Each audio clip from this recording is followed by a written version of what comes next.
নমস্কার, কেমন আছেন? আশা করি আপনারা প্রত্যেকে ভালো আছেন। দেখছেন কত বৃষ্টি হচ্ছে, সকাল থেকে প্রচুর পরিমাণে বৃষ্টি হয়ে যাচ্ছে। তাই ভাবলাম আজকের এই বৃষ্টির দিনে কী রান্না করা যায়। তাই ভেবে ফেললাম আজকে চলুন খিচুড়ি রান্না করি। তাই বাড়িতে যতটুকু সবজি রয়েছে তা দিয়েই করব। বাঁধাকপি, পেঁপে, গাজর, টমেটো, আলু এই দিয়েই করা যাক আজকের খিচুড়ি। তাই কড়া চাপিয়ে দিয়েছি, কড়াই গরম হয়ে গেছে, সর্ষের তেল দিয়ে দিলাম, দুটো তেজপাতা ফোড়নে দিয়ে দিলাম, গোটা জিরে ফোড়ন দিয়ে দিলাম এবং কিছুটা পরিমাণে মশলা বেটে রেখেছিলাম।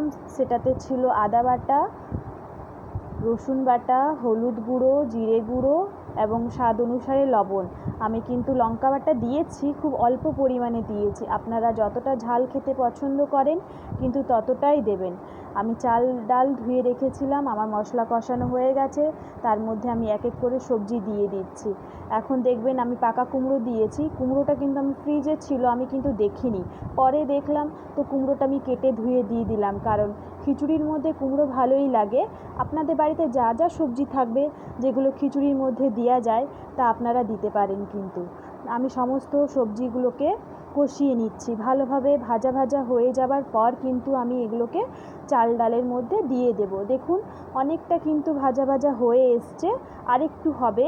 আরেকটু ভালোভাবে নেড়ে চেড়ে নিচ্ছি, তারপরে কিন্তু আমি এটাকে দিয়ে দেব।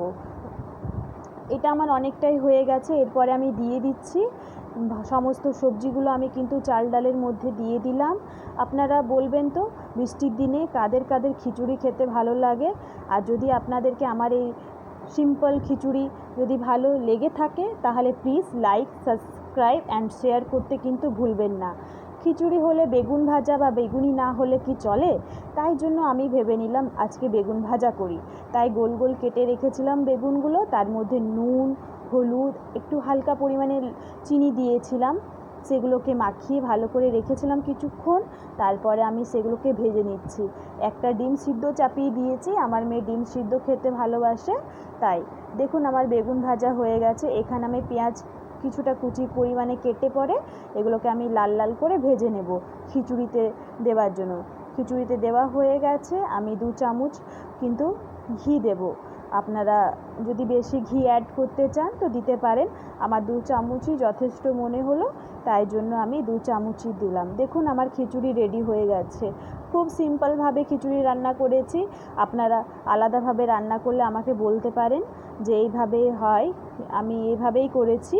আর দেখুন এখনও কিন্তু বৃষ্টি সমানে হয়ে যাচ্ছে, একটুও কিন্তু বৃষ্টি থামেনি। সেই সকাল থেকে যা হচ্ছে সমানে একইভাবে হয়ে যাচ্ছে। ব্যাস, খিচুড়ি, আলু মাখা, বেগুন ভাজা।